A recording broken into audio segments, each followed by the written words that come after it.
एक गोपी रहा करती थी। ध्यान से सुनिएगा मैया, हाँ बात नहीं करिएगा।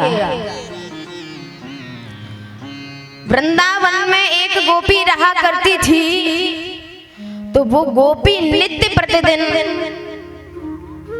माखन बेचने के लिए जमुना पार करके उस पार बेचा करती थी। नित्य प्रतिदिन माखन बेचने के लिए यमुना पार जाती थी।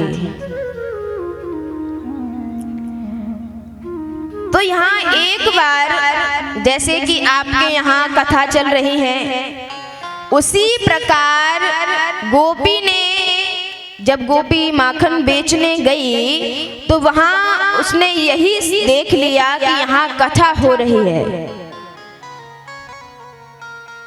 तो गोपी माखन बेच करके आई और आज कथा सुनने लगी है। और वहां जो आचार्य जी हैं, वो आचार्य जी कथा में कहते हैं, बड़ी सुंदर लाइनों में कहा गया है। आचार्य जी कहते हैं कि भटके रहो संसार में, कर कर भ्रष्टाचार,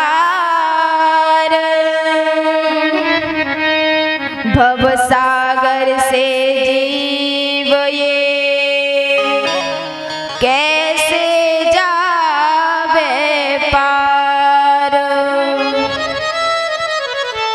के तन बल धन बल बुद्धि बल, सरे नए कऊ काम,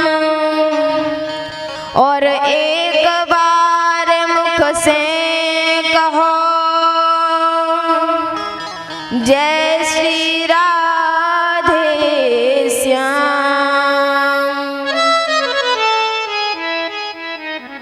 आचार्य जी कहते हैं कथा में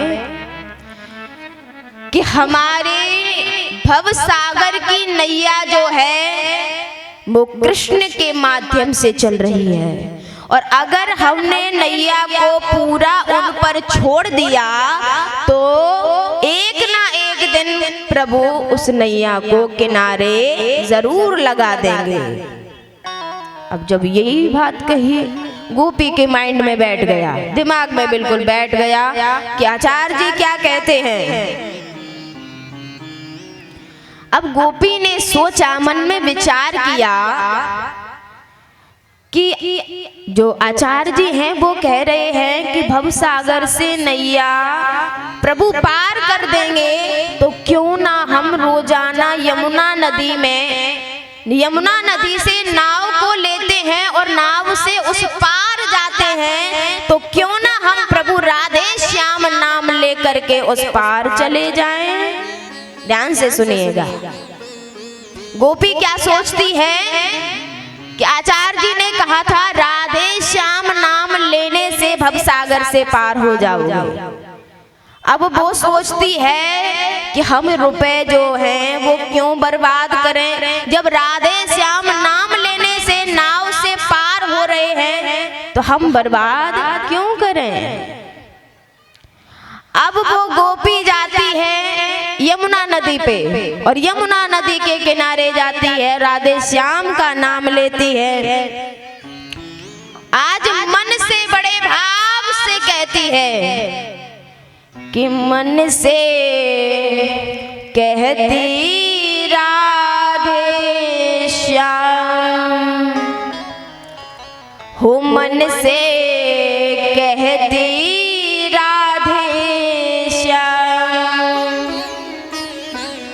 राधे श्याम कहे गोपी आ जाओ घन श्याम, कि मन से कहती राधे श्याम, वो दिल से कहती राधे श्याम। बड़े ही भाव से राधे श्याम आज जब कहती है, लेकिन आज वही समय आ गया है कि प्रभु ने सोचा अब गोपी क्या करे। यमुना नदी पे जाती है और आज पार हो जाती है, मानो आज वही कृष्ण आज पार कर रहे हैं, पार हो जाती है यमुना नदी के उस पार चली जाती है, घर को चली जाती है।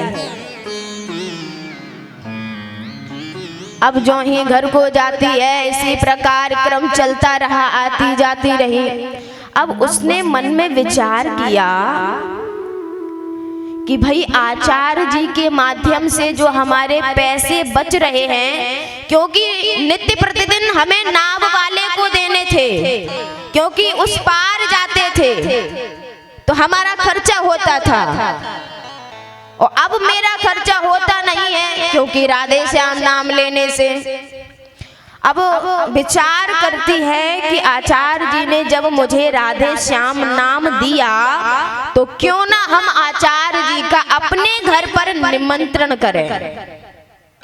आज मन में विचार किया निमंत्रण करने का, और आज गोपी आज गई है आचार्य जी से, कहती है आचार्य जी आपको हमारे घर का निमंत्रण है। तो आचार्य जी ने कहा कि ठीक है।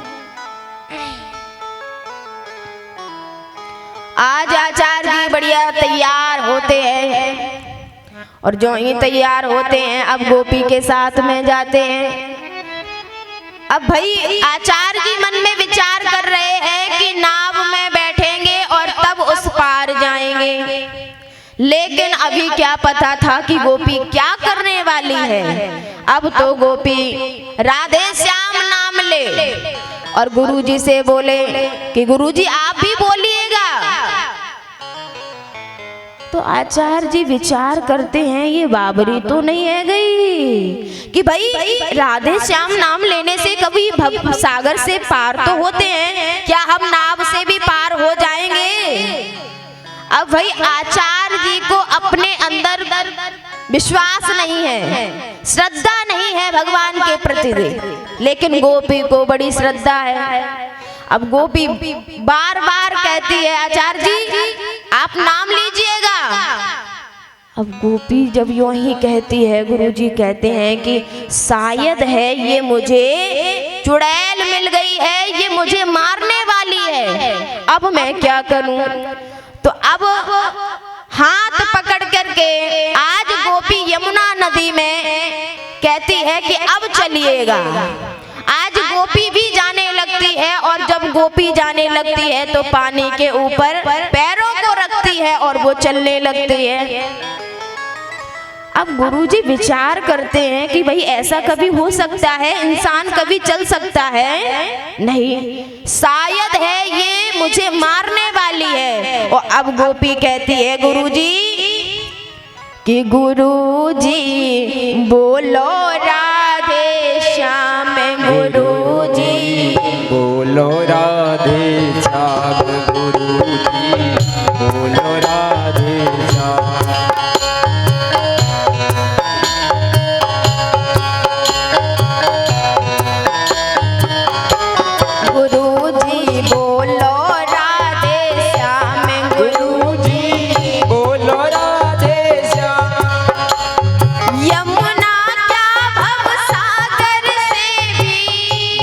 क्या भव सागर से भी, यमुना क्या भव सागर से भी, यमुना क्या भव सागर से भी, इसी मंत्र से काम गुरुजी बोलो राधे श्याम, गुरुजी बोलो राधे श्याम। सब गाइएगा कि हमारी भी नैया शायद है प्रभु पार कर दे, तो गाइएगा हरि बोल।